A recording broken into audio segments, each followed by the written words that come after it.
Bonjour à toutes et à tous.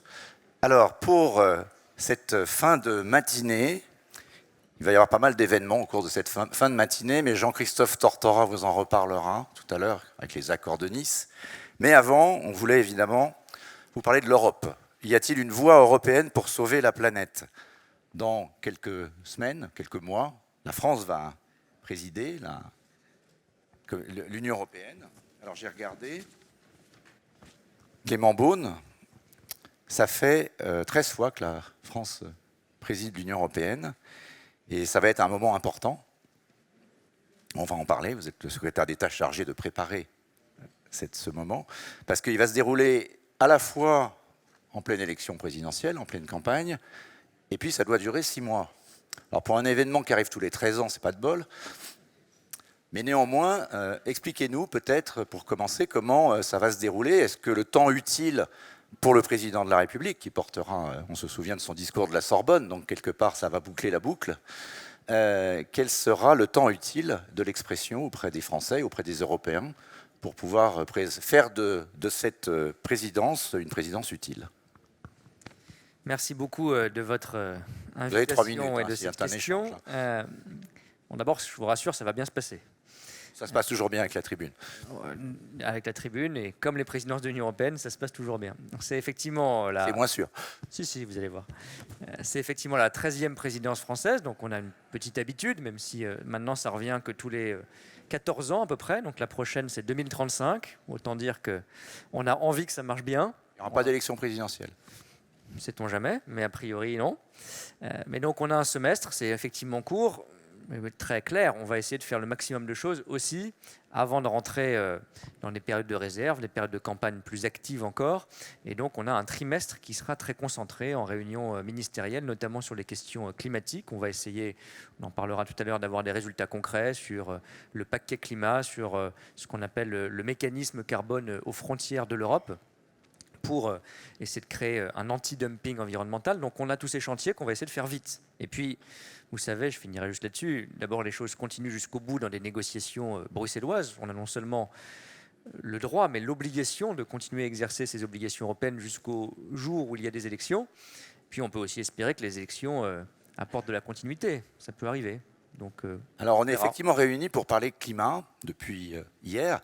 Et hier, Pascal Canfin a tapé assez fort en disant « Attention, si on n'y prend pas garde, on va créer des gilets jaunes puissance N ». Le gouvernement vient hier de prendre des mesures importantes sur le prix de l'énergie. Et j'en parle parce que ce n'est pas qu'un sujet français, c'est un sujet qui doit être traité à l'échelle européenne. Alors comment, alors qu'on rentre enfin dans le dur, dans le vif du sujet de la transition écologique, comment faire que cette présidence française soit une occasion peut-être de résoudre un certain nombre des difficultés que pourrait poser cette transition écologique, notamment pour les plus modestes et ceux qui pourraient en être les victimes. Comment éviter qu'ils en soient les perdants? D'abord, je pense qu'il faut quand même se dire, même si c'est parfois compliqué à entendre quand on a des problèmes de facture et de fin de mois, comme on l'a vu au moment de la crise des Gilets jaunes et aujourd'hui avec les prix d'énergie, on peut prendre des mesures de court terme, le pouvoir d'achat, c'est ce qu'a fait le gouvernement hier, on peut le faire, on doit le faire, on le fait, mais ça valide l'obligation que nous avons tous, je pense, d'accélérer cette transition. Parce que c'est une crise de la dépendance. C'est une crise de notre dépendance aux énergies fossiles. Par ailleurs, je ne rentre pas trop dans le détail, mais il y a certaines règles de fonctionnement du marché européen de l'énergie qui ne nous permettent pas de tirer le plein profit de notre, quand je dis notre, là c'est français, indépendance énergétique plus grande que la moyenne. On est moins exposé aux hydrocarbures, on est moins exposé au gaz, on est moins exposé au charbon, et on ne tire pas tout le bénéfice que nous apporte néanmoins l'énergie nucléaire, mais qu'on devrait encore plus retrouvées dans des factures plus faibles que chez nos voisins. Et elles restent plus faibles que chez nos voisins. Après, pour être rapide sur ce point, ça veut dire aussi que quand on met en place toute cette transition énergétique, toute cette transition écologique vers une réduction très forte des émissions, moins 55% en 2030, neutralité carbone 2050, oui, on doit avoir au moins 2 types de mécanismes d'aide et d'accompagnement sociaux. Un mécanisme, j'allais dire, interne, pour éviter les gilets jaunes à l'européenne ou à la sauce climat, si je puis dire, c'est d'avoir, quand on augmentera peut-être un certain nombre de contraintes, et on le fera pour atteindre ces objectifs sur nos secteurs économiques, nos industries, D'abord, il y aura aussi des facteurs de croissance verte, mais d'avoir des mécanismes sociaux d'accompagnement. Un des problèmes qu'on a eu dans la crise des Gilets jaunes, c'est que tout le monde a vu la hausse qui se profilait, personne n'a vu l'aide économique qu'il fallait accompagner, qu'il fallait apporter immédiatement au même moment. Et ça, dans la discussion européenne qu'on doit avoir, il y a l'idée d'un fonds social qui doit être puissant, efficace, visible, parce que sinon, effectivement, la transition, on peut la remballer. Et le deuxième élément, je crois que c'est tout aussi important, c'est un élément externe ou international. On ne peut pas demander à nos secteurs économiques, à nos entreprises, à l'automobile par exemple, à la sidérurgie, de se verdir, de changer leur processus de production. Ça coûte de l'argent, parfois ce n'est pas les mêmes emplois et ça crée de la casse. De faire tous ces efforts-là d'ici 2030, donc c'est demain, sans que ceux qui vendent depuis l'extérieur, chinois, américains, brésiliens, turcs ou autres, sur notre marché, et nous avons un marché ouvert, tant mieux, mais qu'ils ne respectent pas les mêmes exigences. Donc ce que je disais tout à l'heure en un mot, l'anti-dumping climatique, ça, on doit l'inventer. Ça s'appelle mécanisme d'ajustement carbone aux frontières. Ça pose plein de questions techniques, juridiques, industrielles. Je n'y reviens pas à l'instant. Mais c'est fondamental parce qu'on ne va pas faire la transition européenne tout seul, sans accompagnement social et sans protection internationale. Est-ce que ça pourra financer, par exemple, ce fonds social, ce mécanisme qu'on n'appelle pas, qu'on n'ose pas appeler taxe? Oui, bien sûr. Un des points, on a des quotas carbone en Europe, ça existe déjà. Donc il ne s'agit pas de les inventer complètement. Ils vont être probablement étendus dans le temps à certains secteurs et ils rapportent de l'argent. Et donc oui, cette idée, c'est de le reverser d'abord à certains secteurs ou certaines entreprises qui sont très consommatrices et qui ont plus de mal, les énergies à haute consommation d'électricité notamment, à faire la transition, et puis surtout à des ménages, à des individus, à des personnes en France, partout en Europe, qui ne peuvent pas tout de suite acheter un véhicule électrique, qui ne peuvent pas subir la hausse de l'énergie, changer leur chaudière, faire la rénovation thermique. Tout ce qu'on fait d'ailleurs déjà en France sur, par exemple, la rénovation thermique, c'est de l'accompagnement social de la transition. Parce que si vous n'aidez pas les gens à faire ces travaux, ces investissements, qui à la fin rapportent de l'argent, mais qui à court terme nécessitent d'avoir des moyens que tout le monde n'a pas, ben ça c'est, au-delà du chèque énergie ou de ce qu'on fait à court terme, aussi de l'accompagnement. Nous recevions hier soir Bruno Le Maire. Il a un peu parlé du nucléaire. Il a dit qu'on ne fera pas la transition écologique sans le nucléaire. En tout cas, la France ne fera pas la transition énergétique sans le nucléaire. C'est son point de vue. Et il disait qu'il fallait reconstituer les forces dans le nucléaire. Et il voulait également se battre. Est-ce que ça sera un des enjeux de la présidence française de l'Union européenne, ou ça sera peut-être réglé avant, je ne sais pas. Mais que pouvez-vous nous dire de ce grand débat, alors d'un nom incompréhensible pour le commun des mortels? C'est pas la taxidermie, c'est la taxonomie. Et la taxonomie, c'est la liste des énergies principalement renouvelables, qui vont permettre de réaliser cette transition. Est-ce que le nucléaire fera partie de la taxonomie? Alors oui, c'est ce pour quoi on se bat. Effectivement, il ne faut pas que ça devienne la taxidermie du nucléaire. D'abord, la taxonomie, c'est une bonne chose, c'est une bonne nouvelle. C'est quoi, au-delà du nom un peu barbare? C'est une liste de critères et d'investissements, de types d'énergie, pour les investisseurs, notamment privés, qui donnent une forme de label vert ou pas vert, pour faire court. Et donc, évidemment, le label vert, certains le diront mieux que moi autour de cette table, ça donne un signal positif pour les investisseurs et on a besoin d'investissements privés, au-delà du soutien public massif dans la transition énergétique, donc ça le facilite. Ce n'est pas juste pour embêter le monde, c'est utile. Et la question, c'est de savoir si on met dans cette liste positive le nucléaire ou pas. Nous, notre demande, c'est effectivement qu'il y figure, parce qu'on a besoin de cette énergie pour la transition écologique, et je pense qu'on l'obtiendra. C'est un combat politique européen pour les prochaines semaines qu'on a engagé depuis quelques temps, qui est assez transpartisan. Et j'ai bon espoir que d'ici la fin de l'année, on ait une taxonomie qui inclut l'énergie nucléaire pour les décennies qui viennent. Alors Clément Beaune, vous n'allez pas tout nous dire, mais vous pouvez nous en dire un peu plus quand même sur le calendrier. Donc en avril, il y a l'élection présidentielle. Le 1er janvier, Emmanuel Macron est le président de l'Europe. Peut-être qu'il voudra le rester d'ailleurs, je ne sais pas. En tout cas, il l'est pour 6 mois. On n'est jamais plus de 6 mois en tout cas, donc ça c'est une certitude. On ne sait pas, il y a Napoléon, hein, vous savez. Pour l'Europe, c'est plus compliqué. Ça peut être une référence, on est en train de célébrer Napoléon beaucoup en ce moment. Donc Emmanuel Macron est pour 6 mois président de l'Europe, en exercice, mais pas forcément jusqu'au bout de son mandat s'il n'est pas réélu. Comment ça se passe? C'est-à-dire, quel est le calendrier?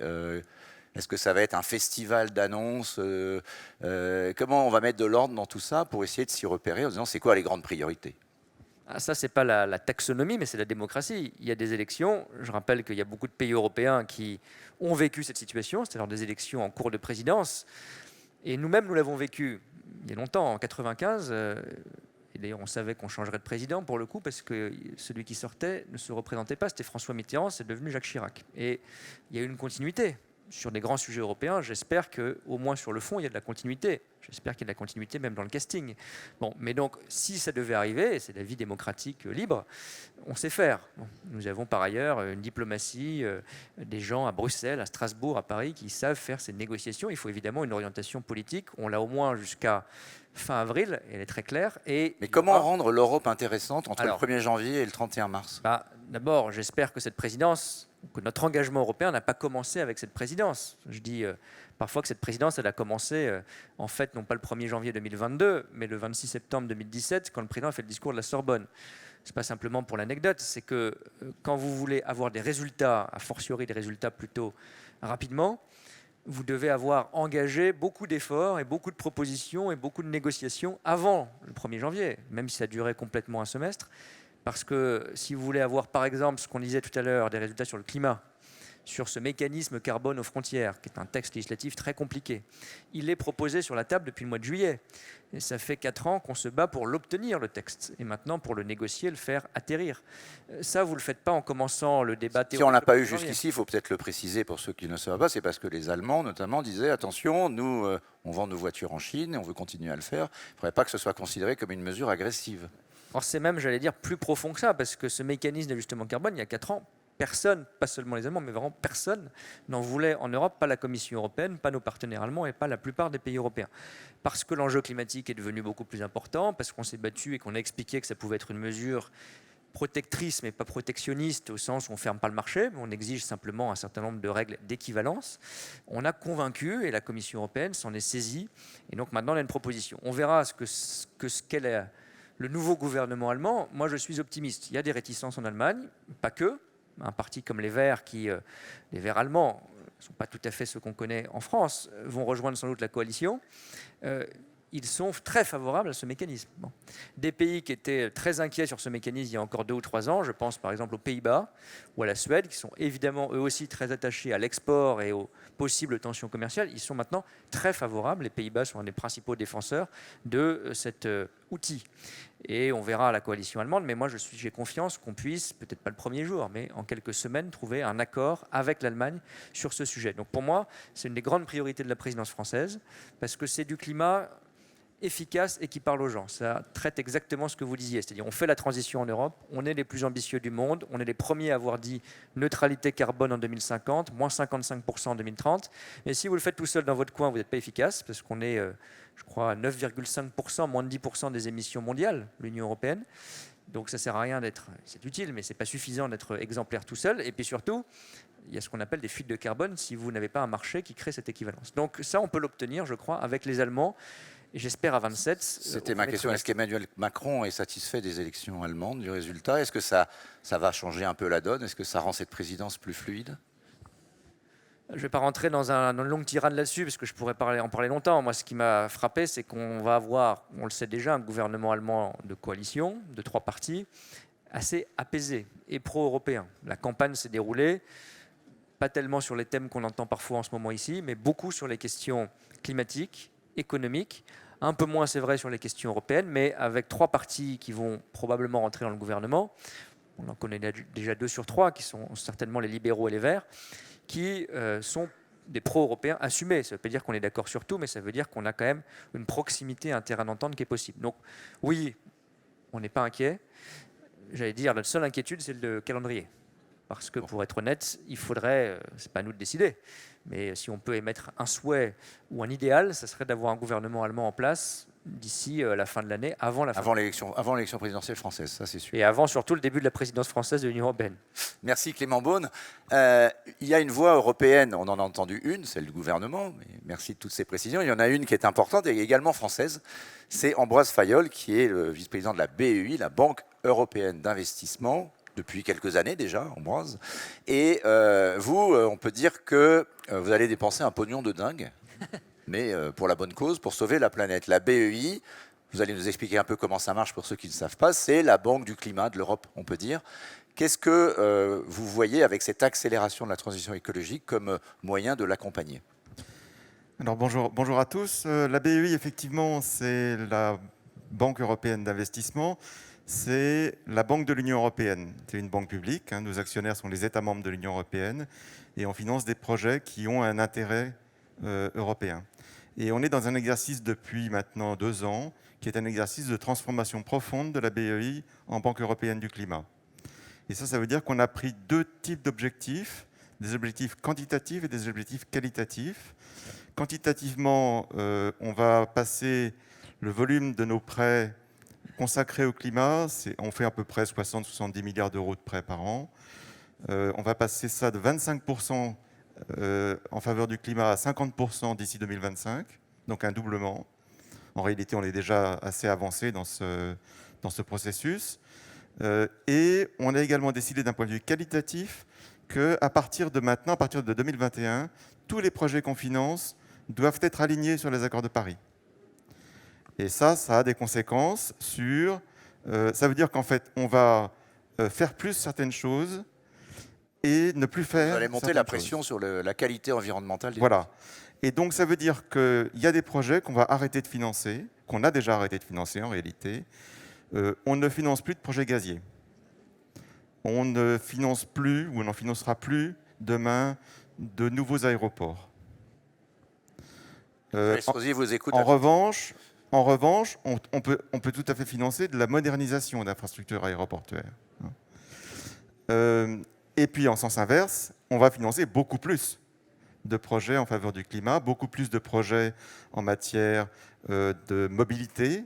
Et ici, j'ai été hier à un projet qu'on a financé qui s'appelle Vulog, qui est une formidable plateforme pour le partage d'automobiles, ou pas seulement d'automobiles d'ailleurs. Alors, est-ce que, je vous arrête un instant là-dessus, vous pouvez nous expliquer comment ça se passe quand Christian Estrosi, qui nous écoute, vient vous voir et vous dit « j'ai besoin d'un financement vert avec la BEI ». Comment on arrive à...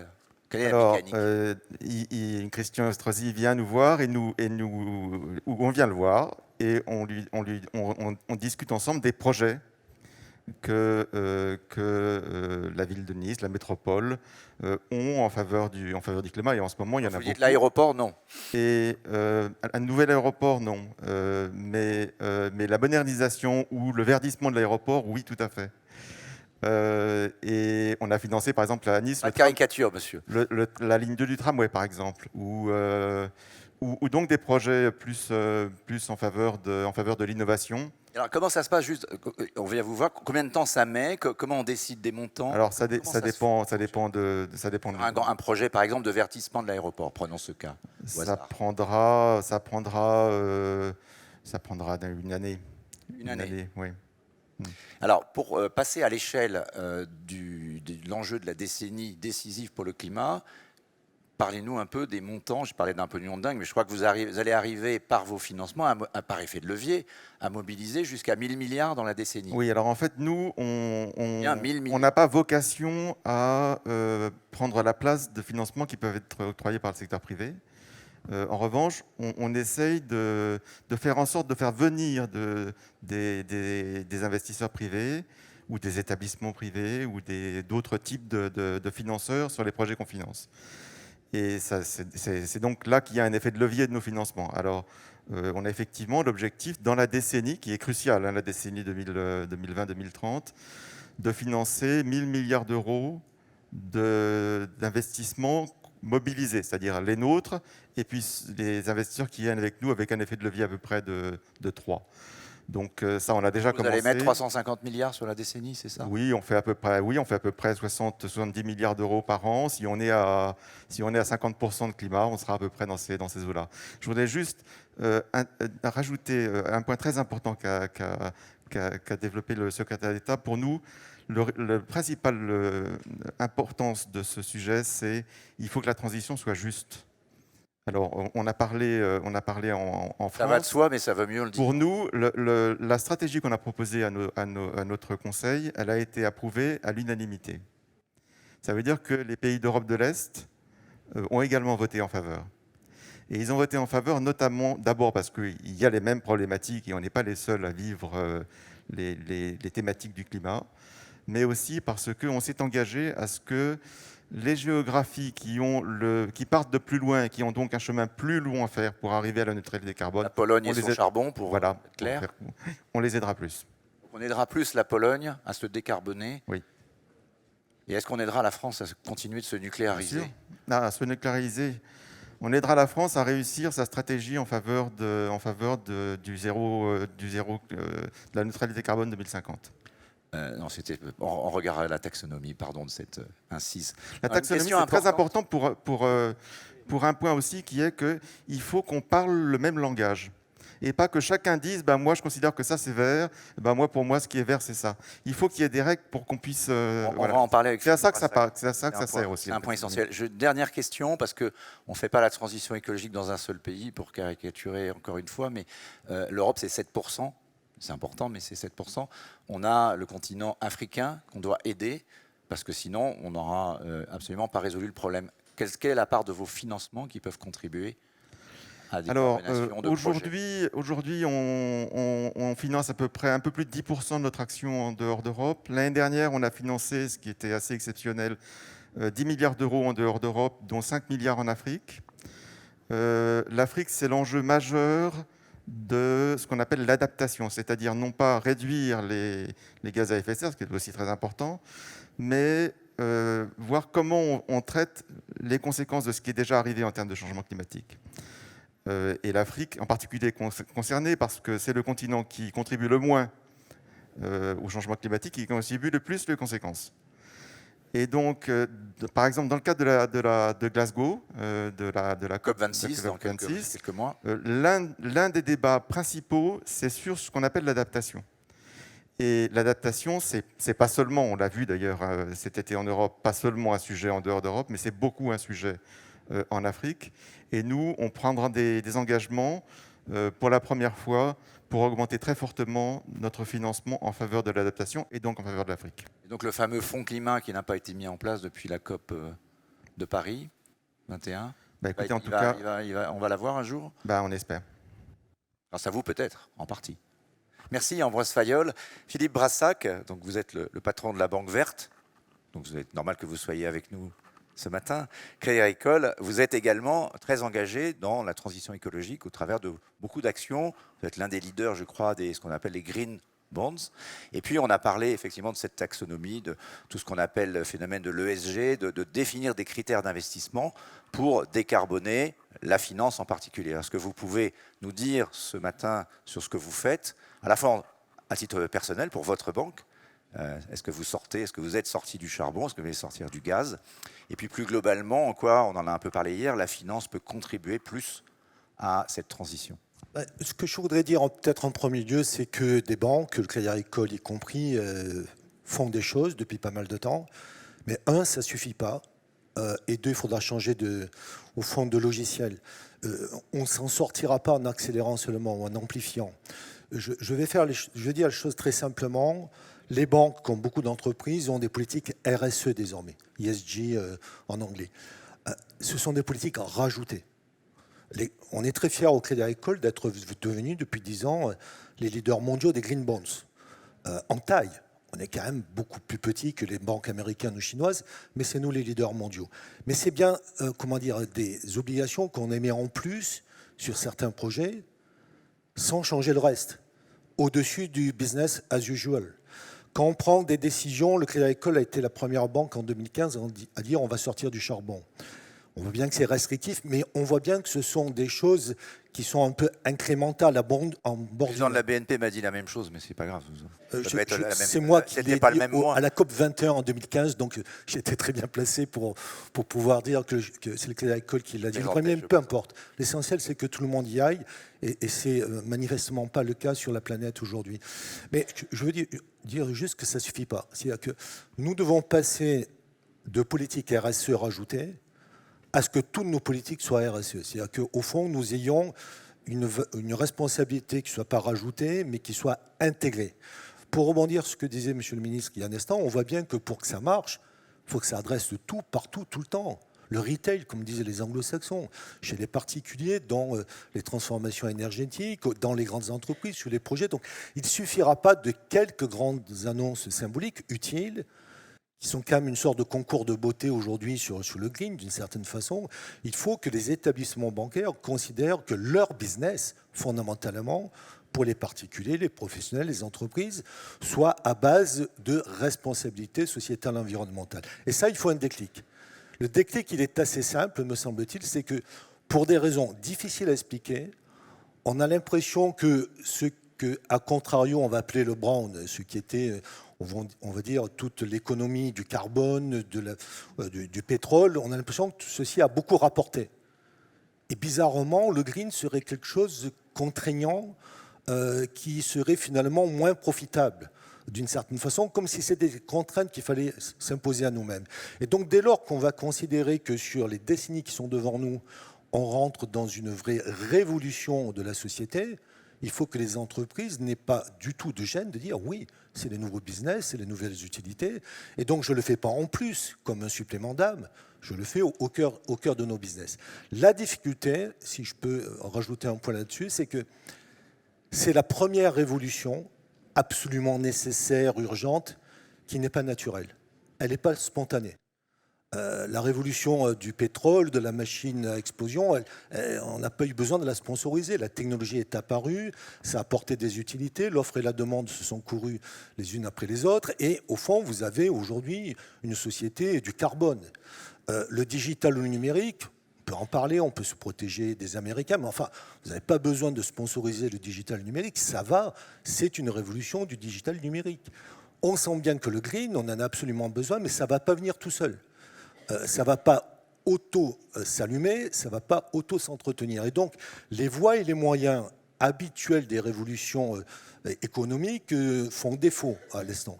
Et donc, je voudrais juste, si je peux me le permettre, du coup, voir dans quelles difficultés collectives nous sommes dans ce floutage difficile, parce que, pour dire les choses autrement, on a plutôt le sentiment aujourd'hui que voilà, tout le chien doit bouger, mais enfin, c'est plutôt, c'est la queue qui va remuer le chien.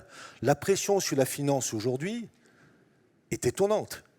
Elle est légitime, mais elle est étonnante. C'est la première fois dans l'histoire de la finance qu'on lui dit non seulement vous devez financer l'économie telle qu'elle est, mais en plus vous devez la sélectionner maintenant. C'est la première fois que l'on dit ça.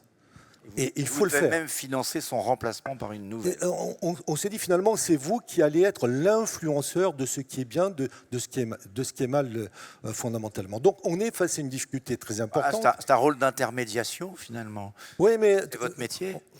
Écoutez, je prends l'exemple du charbon. Les banques françaises, alors croyez-moi un instant, le Crédit Agricole, on l'a dit en 2015, mais peu importe, on l'a tout dit. Les banques françaises sortent du charbon. OK. On nous a mis une énorme pression, dites plus, etc. Pourquoi il n'y a pas une réglementation qui dit on ne peut plus financer le charbon? Pourquoi on n'y va pas par la réglementation? Parce que c'est beaucoup plus compliqué.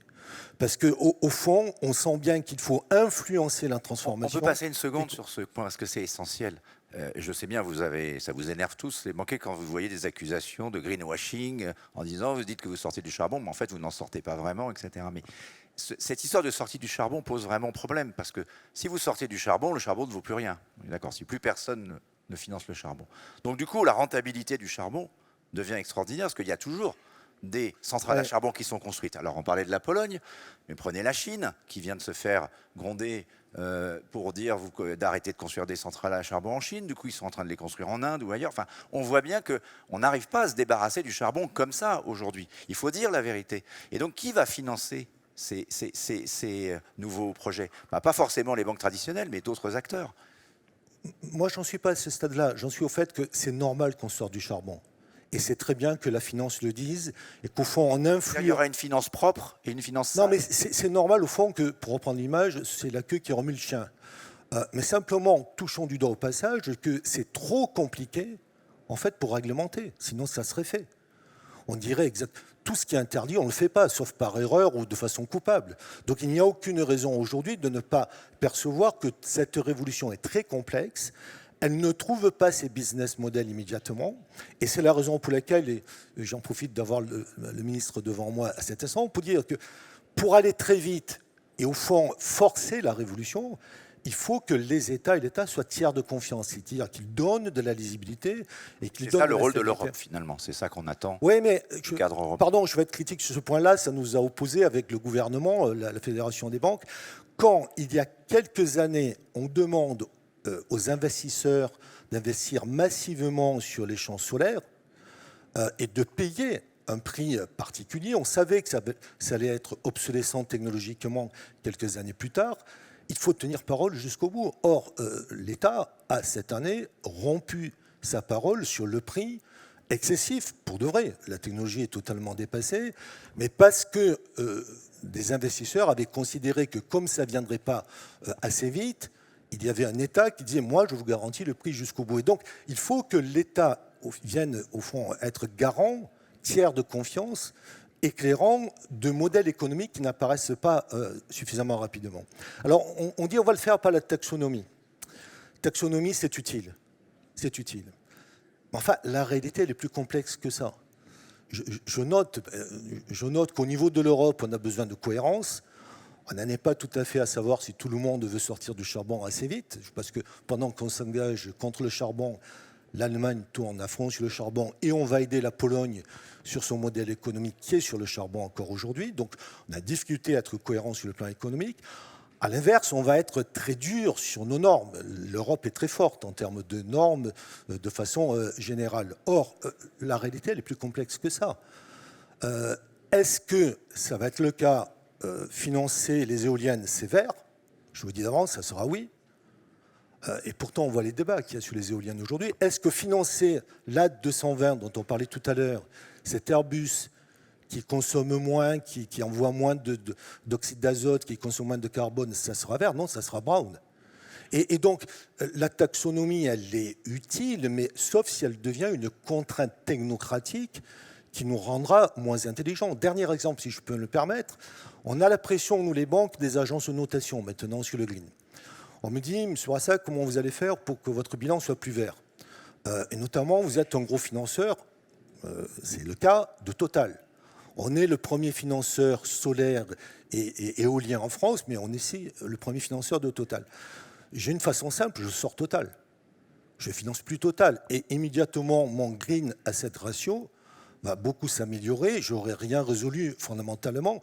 Patrick Pouyanné nous a dit, si j'arrête de forer, le pétrole est à 150 $. Je fais la transition énergétique en un jour. Je vais moins loin que ça. Total se transforme lentement, peu importe, il se transforme. Est-ce que accompagner Total vers les nouvelles énergies, c'est mieux que de sortir Total de son bilan? Il faut faire attention que sur le plan européen, nous allons avoir non pas des politiques, mais l'armada technocratique qui aura décidé. Donc attention au risque technocratique. Je crois que c'est ça le message qui est envoyé à Clément Beaune et je crois qu'il l'a bien reçu. Okay. Certainement, il le transmettra à qui de droit. On va s'arrêter, désolé. Quoi de mieux pour faire les accords de Nice pour le climat que de confier la parole à Magali Altounian, qui est l'adjointe à la mairie de Nice, chargée, entre autres, des affaires européennes. Alors, de votre point de vue, et avant ce moment important que sont les accords de Nice pour le climat, l'Europe vue de Nice, qu'est-ce que c'est? Qu'est-ce que vous dites? Vous êtes évidemment une ville centrale en Europe pour le tourisme, mais pas que. Mais moi, je vais revenir sur ce que vous avez dit. Et au contraire, je pense que l'on tend vers une interrelation entre l'Europe, entre l'État et entre les territoires croissante. Et je pense que le meilleur exemple, c'est le CRTE, le plan de relance et de transition écologique que la métropole Nice-Côte d'Azur a voté avec le gouvernement de 2,5 milliards d'euros, dont le 3/4 des investissements sont dédiés à la transition écologique. Je pense que c'est un premier point. Le deuxième point, on va en parler de la présidence française de l'Union européenne, il y a 3 mots-clés, qui est effectivement la relance, comment les territoires peuvent saisir les opportunités de la relance économique. Et la métropole Nice-Côte d'Azur est à la manœuvre. Cette question d'appartenance, c'est-à-dire d'influence, comment la métropole Nice-Côte d'Azur est présente à Bruxelles pour faire vivre aussi ses ambitions. Et puis la dernière aussi également, c'est cette question d'appartenance. Et là aussi, nous avons inauguré ce matin un centre d'information Europe Direct qui vise d'une part à informer les citoyens sur l'actualité européenne, mais surtout d'accompagner à la fois nos entreprises, mais aussi les communes de la métropole Nice-Côte d'Azur pour capter des financements européens. Alors peut-être on peut dire un mot avec Ambroise Fayol, puisqu'on en parlait tout à l'heure. Pour la ville de Nice, c'est important, les relations avec la BEI, c'est un gros financeur. Bien sûr, vous avez évoqué la ligne 2 du tramway, nous en sommes très fiers. Il y a d'autres projets? D'autant plus que les Niçois ne savent pas réellement qu'une partie a été financée par l'Union européenne. Et je pense que Faut dire aux c'est Niçois important. que leur tramway est européen. Ah bah oui, je pense qu'on peut en être fier. étoiles En dessus. tout cas, on en est fier également. On a une plaque, ceci dit, Ils le présente savent pas qui, assez, qui d'accord. le signifie. On Je leur pense que dira, c'est mais important ils le savent quand même. de le dire. Est-ce qu'il y a d'autres projets? Bah, je pense que c'est à Ambroise Fayol de le dire et je pense que c'est pas Ambroise. la question aujourd'hui. Quelques projets pour les Niçois. Pardon, je voudrais juste terminer juste parce que c'est important de le dire. Il y a un gros enjeu sur la rénovation énergétique à la fois des établissements scolaires mais aussi des établissements sociaux et des logements sociaux. Et la métropole Nice-Côte d'Azur est à la manœuvre pour assurer à la fois une transition écologique mais aussi sociale et c'est important de le rappeler aujourd'hui. Vous venez souvent sous la promenade des Anglais, Ambroise? Bah, d'abord, moi, Nice est une ville que j'aime énormément, donc je suis toujours très heureux de venir, qui s'est déjà profondément transformée. Je dois dire que moi, je suis très admiratif de ce qui a été fait, notamment pour améliorer la qualité de vie et la qualité de vie écologique aussi à Nice. Et on est très, très heureux, nous, de voir les ambitions de Nice en faveur de l'écologie. Et il y a énormément de projets sur lesquels on est en train de discuter avec les On sent que c'est métropoles. difficile pour vous de les Non, mais dévoiler. je veux dire, voilà, c'est entre tramway, On va bus à haut laisser niveau ce de plaisir à service, Christian ou Estrosi. y compris d'ailleurs efficacité énergétique des logements, effectivement. Il y a beaucoup de choses sur lesquelles... En tout cas, il y aura une plaque quelque part à la BUI Nice reconnaissante. Et Merci. Magali Altunian a parfaitement raison, on a un vrai sujet de communication. Merci beaucoup à la BUI Nice reconnaissante. Merci pour cette table ronde. Et maintenant, je cède le plateau pour les accords de Nice. Merci à vous tous.